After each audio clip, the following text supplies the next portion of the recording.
네, 세상의 모든 경제 이슈를 알려드리는 시간, 경제 언박싱 시간입니다. 매주 금요일은 조용찬 미중산업경제연구소 소장님과 함께 중국 얘기 들어보는 날입니다. 소장님, 어서 오세요. 예, 안녕하십니까? 네, 안녕하세요. 자, 오늘 이 얘기를 해볼 텐데요. 중국의 금융위기를 경고하는 목소리가 높아지고 있다. 왜 그런 건지부터 좀 살펴볼까요? 네, 조금 전에 기자분이 코크본드에 대해서 이야기를 해주셨는데요. 네. 지금 중국에서도 이거와 관련된 그 충격이 조금씩 나타나고 있습니다. 뭐 케오스 이론에 따르면은 나비 효과가 전혀 상관이 없는 지역까지 엄습을 하게 되는데요. 중국도 현재 뭐 정치나 경제 시스템이 서방 국가와 다르지만 여기에 따른 후폭풍이 지금 밀어닥치고 있다고 합니다. 네. 제일 먼저 중국을 강타한 것은 아무래도 이제 상품이 되는데요. 예전에 우리나라로 비유하면은 1990년 초반까지 있었던 단자사나 종금사들이 하는 업무가 기업들의 단기 어음이라든지 그렇죠. 또 그 보통 물품 대금을 기업들 간에 주고받았을 경우에 60일 어음이나 90일짜리를 주는데 단기 대금을 전문으로 예, 그래서 이런 걸 할인도 해주고 이런 것들을 주로 하는 게 이제 이제 상품입니다. 근데 이제 상품이라는 것은 그 고금리 단기 투자 신탁 금융 상품을 줄인 이야기인데요. 네. 보통 금리가 7에서 한 13%로 상당히 높게 나옵니다. 네. 근데 문제는 원금이 보장이 안 된다는 거죠. 근데 여기에 투자하기 위해서는 이 사람들이 유인하는 미끼책, 중국인들이 가장 좋아하는 게 1+1. 2+1 정도가 되는데 고금리뿐만 아니라 원금 보장이 안 되기 때문에 20억 정도로 주면은 여성들이 가장 좋아하는 구찌 그 보석을 준다든지 그리고 2억 원을 예치시키면은 다이슨 공기청정기를 준다든지 이런 형태에서 자금을 모았는데 이 자금이 무려 4천조 정도가 된다고 합니다. 근데 이번에 중국 안에서도 그 실리콘밸리 파산이라든지 크레딧 스위스 은행의 그 유동성 위기 때문에 그런지 많은 외국인 자금들이 빠져나가자 눈치를 챘던 부유층들이 이런 이제 상품 쪽에서 자금들은 이제 빨리 회수를 하고 있다는 겁니다. 이제 제1번 타격을 받은 것은 아무래도 권정교육이라고 해서 지난번 제가 말씀을 드렸듯이 기업이 갖고 있는 돈과 내 권력을 그 돈으로 사가지고 함께 부자가 되자는 이런 중국 그 고유의 그 뭐라 그러나 사업 모델이라고 예, 사업 모델이 되겠죠. 그래서 이걸 통해서 사업을 확장했던 회사들이 많습니다. 대표적으로 부동산 개발 회사가 있고요. 태양광도 있고 광산도 있고 전기차 배터리라든지 자동차 회사들이 있는데 이들이 정권 교체기에 들어서면서 뒷배를 봐줬던 그동안의 기존 정치인들이 사라지니까 제일 먼저 타격을 받게 되고요. 또한 중국에 투자했던 외국 은행들 같은 경우는 소위 말해서 장기 투자를 안 해줍니다. 돈도 이렇게 안 빌려주고 단기 자금을 빌려줬는데 이제 더 이상 빌려주지 않고 회수에 들어가니까 시중에 자금난이 일어나기 시작했다는 거죠. 그래서 문제는 이제 상품 중에서 얘들이 이제 발행했던 회사채들이 있는데 이 중에 어떤 회사가 디폴트가 일어났을 경우에는 이게 중국 자산 운용 시장 규모가 3경 원 정도가 됩니다. 천문학적 규모인데요.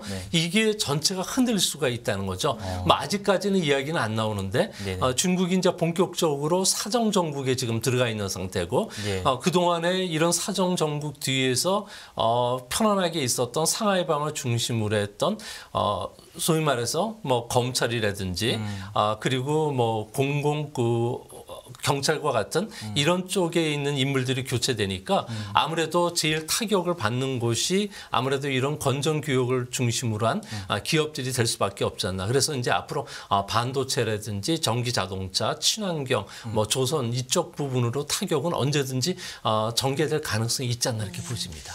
중국 얘기를 이렇게 소장님한테 들으면요, 다른 별나라 얘기 듣는 저도 것 같아요. 그래요. 예, 굉장히 드라마에서 볼 법한 그런 음모와 술수가 난무하는 이런 거대한 그 공공 시스템에도 이런 게 작용한다는 게 참 믿기지가 않을 정도인데요. 근데 중국이 일단 정부가 강력하게 나서서 이걸 커버를 해야 되고 이제 일단 방어를 해야 되잖아요.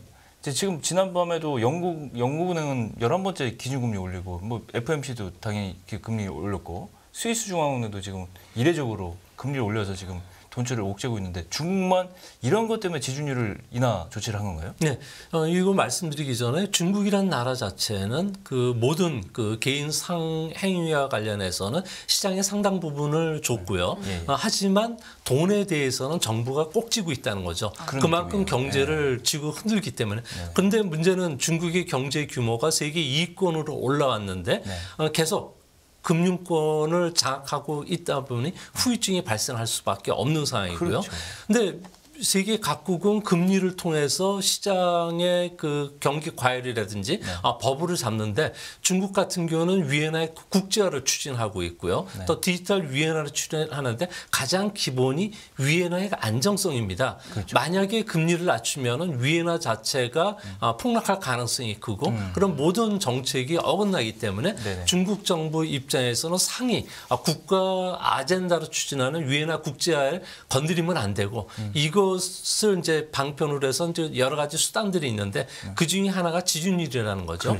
그림을 보시면은 중국의 지준율과 관련된 표가 나오는데요. 대형 은행은 초록색 선이고요. 중형과 소형 은행들은 노란색 그 파란색 선인데 이걸 보면은 대형 은행들과 중소 은행들 간의 양극화 그러니까 경제도 이렇게 양극화되고 있다는 거죠. 대형 은행의 지준율은 11%입니다.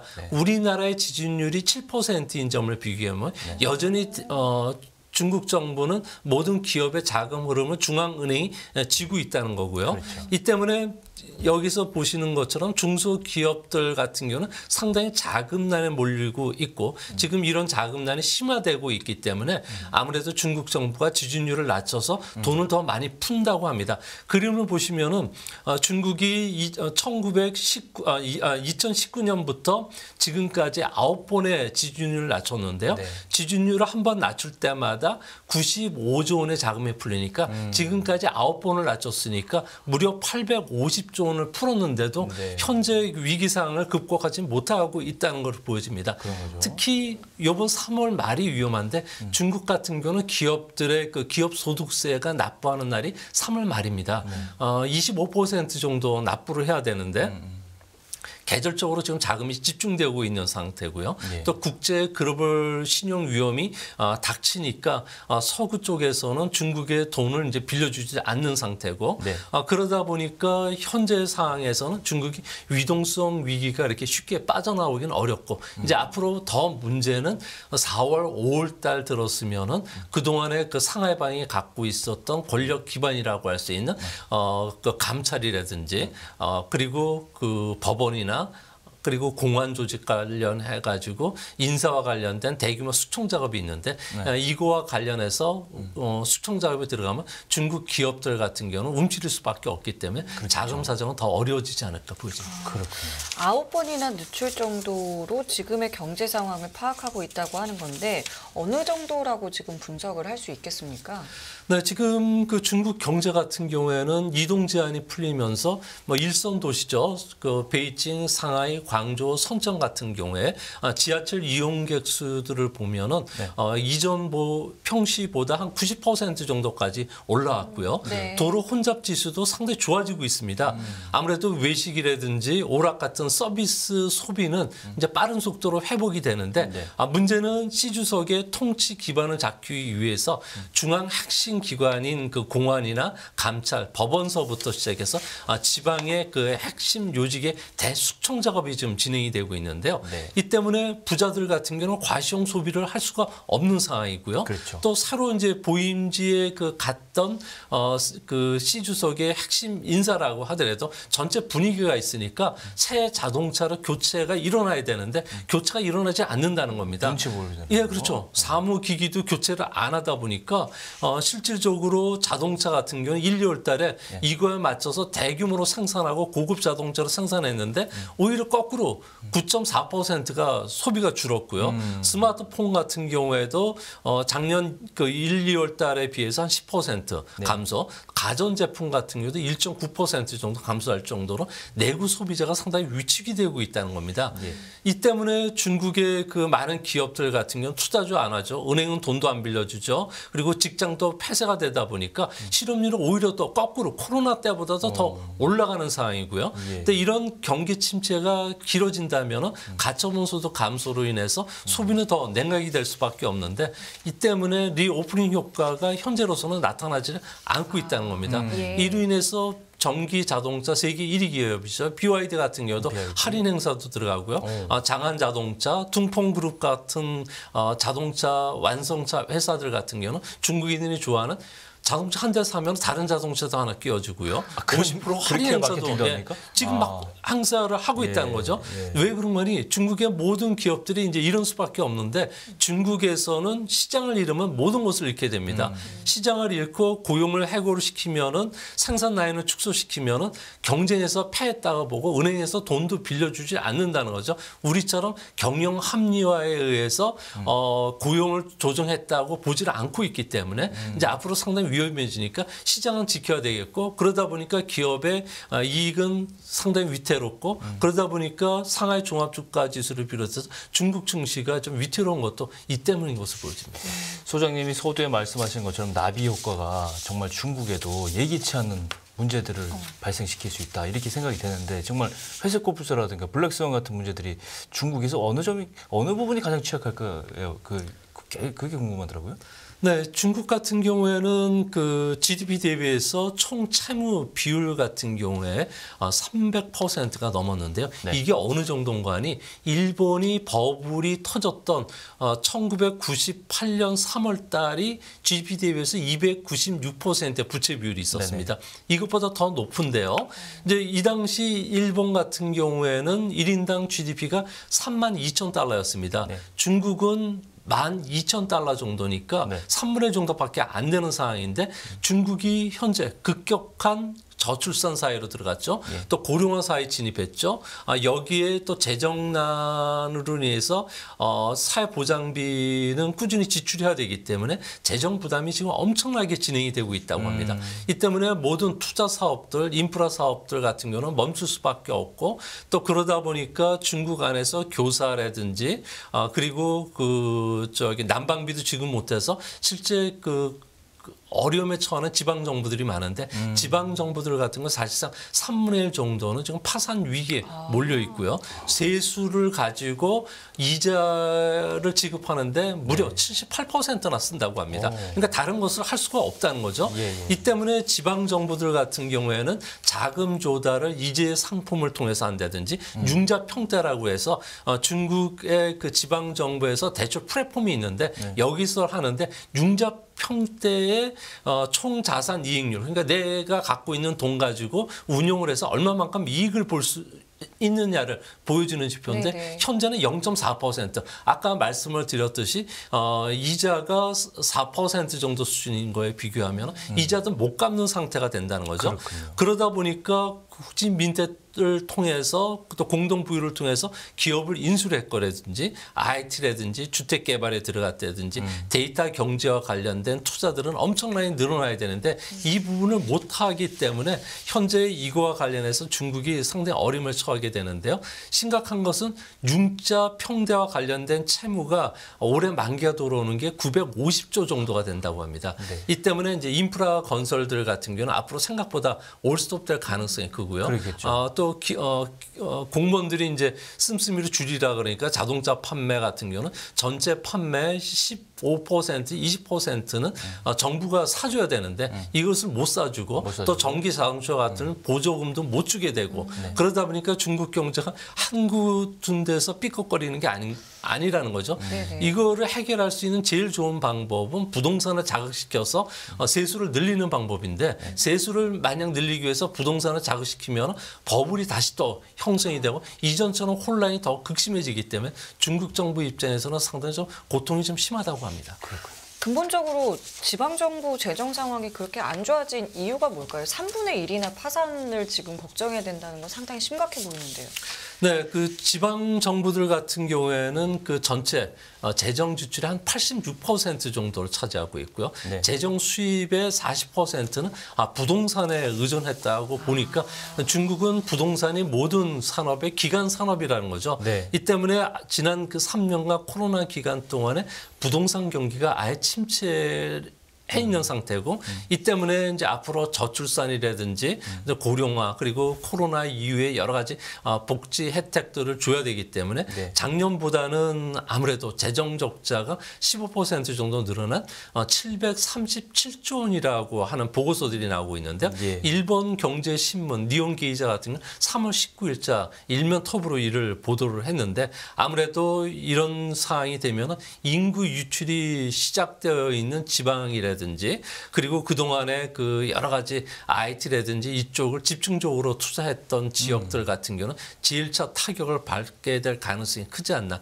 그래서 중국의 부동산 불황이 조금 더 지속이 된다면 중국 경제뿐만 아니라 금융 시스템은 좀 심각한 타격을 미치는데 그거는 제가 보기에는 이번 상반기보다는 하반기에 일어날 가능성이 크고 특히 내년도 들어가면은 부동산 시장이 회복되지 않는 상황에서는 아마 그 중국의 그 여러 가지 위험이 체계적인 위험이 내년도에는 실질적인 터질 가능성이 현재로서는 더 높지 않나 이렇게 보여집니다. 그렇군요. 일단 중국 경제가 전체적으로 봤을 땐 상당히 어떤 크리티컬한 위험한 수준에 와 있다 이렇게 설명이 되는데 지금 최근에 또 특이한 점이 중국이 보유한 미국 국채를 지금 6개월 연속 팔고 있다 이런 통계가 나오잖아요. 중국은 지금 미국채 보유 국가 일본 다음으로 2위인 큰 국가인데 이게 어떤 영향이 좀 있는지 이것도 궁금합니다. 중국의 외환 보유액이 3조 달러라고 하지만 중국이 1대1로 통해서 1조 달러를 풀었는데 네. 이 푼 자금도 외환 보유액에 포함이 되고 있다는 겁니다. 실제 운영할 수 있는 외환 자금은 그렇게 많지를 않고 있는 상황인데요. 이 때문에 중국 같은 경우에는 그동안에 1조 달러에 달했던 미국 국채 투자를 현재는 8,594달러까지 확 줄였다는 겁니다. 예. 이는 그 미중 간의 무역 전쟁이 일어났던 2019년에 비교해서 무려 2,600억 달러 이상 지금 더 줄은 상태인데요. 네. 중국의 외환보유고의 운용상을 보면은 실리콘밸리 은행은 거의 판박이로 보여집니다. 국채만 1조 달러 가까이 투자되고 있죠. 예. 그리고 MBS라서 주택 저당 증권 쪽에 예. 투자가 돼 있죠. 또한 임대 부동산이나 리츠라든지 그리고 오피스텔에 집중적으로 투자가 돼 있는데 네. 이 부분들 같은 경우에는 이번에 미국의 금리 상승으로 인해서 직격탄을 맞으니까 채권 가격이 하락함으로 인해서 투자 시 상당히 어려움에 지금 처하고 있다는 겁니다. 여기에 미중 간의 지정학적 위험 문제로 인해서 언제든지 중국에 대해서 미국 국채를 동결시킬 가능성이 큰데요. 네. 이렇게 됐을 경우에 중국 입장에서 상당히 어려움에 처할 수 있기 때문에 그렇죠. 이런 외환 보유에서 일정 부분들은 조세 회피 지역을 통해서 바로 러시아의 원유를 산다든지 세계의 니켈이나 그리고 텅스텐 그리고 중국이 필요하는 히토리와 관련되어 있는 광산을 산다든지 이것도 안 되니까 현재 중국 같은 경우는 금은 아무래도 황금성이 뛰어나니까 금 관련 투자들이 지금 상당히 늘리고 매달 그 중국은 한 1%씩 금을 계속 늘려가는 정책을 쓰고 있다고 합니다. 그렇군요. 국채 팔고 금 사고 이렇게 되는 거죠. 그럼 만약에 그 국채를 파는 것을 대량으로 할 가능성은 혹시 없을까요? 중국 같은 경우에는 그 외환 보유액이 지금 한 2,600억 달러 정도 줄였다고 했는데 2,600억 달러가 어느 정도인가니 전 세계 금강을 사고도 남습니다. 그래요? 그러니까 이거를 8,500억 달러를 더 줄여가지고 확 줄였을 경우에 전 세계에서 살 수 있는 데가 별로 없다는 겁니다. 그렇죠. 유전도 살 수도 없는 건 나온 물건도 없을 뿐만 아니라 돈이 있어도 못 사는 거죠. 네, 그래서 국채를 대량으로 매각을 했을 경우에는 아무래도 중국 같은 경우에 좀 문제가 되는 게 다른 나라 입장에서 봤을 경우에 정적인 이유로 해서 돈을 치고 빠지고 이렇게 했으면 다른 나라가 토빈키라고 해서 우리나라 들어왔을 때 차이나 머니 같은 경우는 추가적인 더 그 세금이라든지 관세를 내라고 이야기를 할 수가 있는 상황이고요. 그렇죠. 또 이런 대규모 자금을 그 팔았을 경우에는 거래 비용이 워낙 많이 늘어날 수밖에 없습니다. 또 미국 국채와 같은 고급 양질의 그 자산, 특히 유동성도 높고 투자 수익률도 현재 4% 되는데 이거를 다른 나라에서는 구할 수가 없다는 겁니다. 만약에 국채를 팔았을 경우에는 미중 간의 충돌도 야기할 수가 있고요. 또 그동안에 미국 국채를 삼으로 인해서 미국이 중국에 대해서 조금씩 봐준 면도 있습니다. 근데 이것을 다 팔겠다? 그거는 사실상 미국과의 전쟁을 선포하는 거기 때문에 미국 입장에서 배신이죠. 예, 그래서 뭐 그런 상황이 상황이 됐을 경우에 진짜 중국의 국가 부도의 날로 갈 가능성이 크지 않나 이렇게 보여지기 때문에 중국 입장에서 그렇게까지는 하지는 않을 것으로 보여집니다. 그렇군요. 일단 중국이 미국하고 대립의 각을 세우는 거는 다방면에서 나타나고 있다 이렇게 보여지는데 그래서 그럴까요? 시진핑 국가주석이 연임 확정된 뒤에 러시아를 제일 먼저 국빈 방문했잖아요.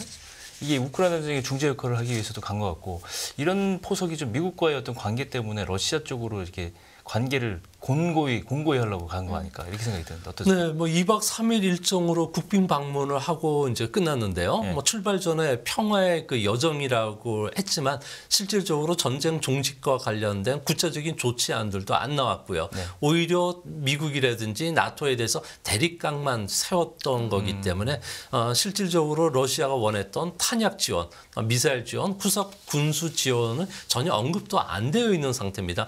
겉으로는 떠들었지만 자신도 나도 살아야 되기 때문에 이런 약속은 해줄 수 없다고 했는데 오히려 중국 입장에서는 그 푸틴이 꼭 살아야 된다고 보는 이유 중에 하나가 푸틴 정권이 붕괴되면은 아무래도 제 다음번 직격탄 받는 것은 시진핑 국가 주석이 될 수밖에 없다는 거고요.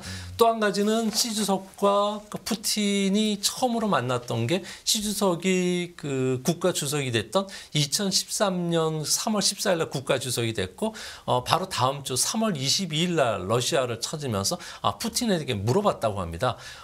당신이 장기 집권할 수 있는 기반이 뭐냐 물어봤더니 그때 푸틴이 했던 이야기가 에너지를 내 손 안에 쥐고 그리고 군을 쥐어야지만 된다. 그래서 시 주석 같은 경우는 바로 와서 군과 공안, 디지털 데이터와 관련해서 내가 잡겠다는 것을 이야기했다는 것으로 보여지는데 네. 이 때문에 중국 같은 경우에는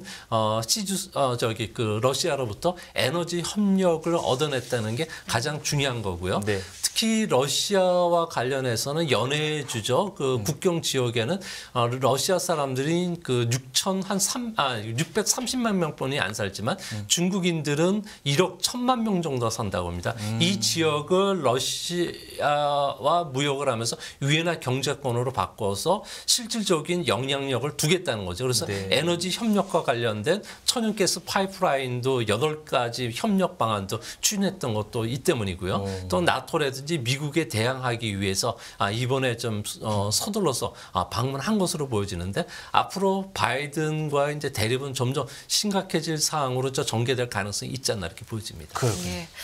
자, 오늘 참 여러 가지 저희가 이야기를 나눴는데요. 중국에 대한 이야기 저 역시도 참 들으면 들을수록 매주 새로운 얘기를 들려주시니까 정말 맞습니다. 깜짝 놀랍니다. 맞아요. 그렇기 때문에 다음 주에 또 어떤 이야기 들려주실지도 기대가 되는데 오늘은 여기서 인사를 드리도록 하겠습니다. 오늘 말씀 고맙습니다. 고맙습니다. 금융투자로 돈 벌기 쉽지 않으시죠? 그런데 불가능한 것도 아니죠. 글로벌 IB 트레이더의 눈으로 본 더 넓은 금융의 세계, 그들의 투자의 기술 정말 궁금하지 않으십니까? 여러분들을 응원합니다.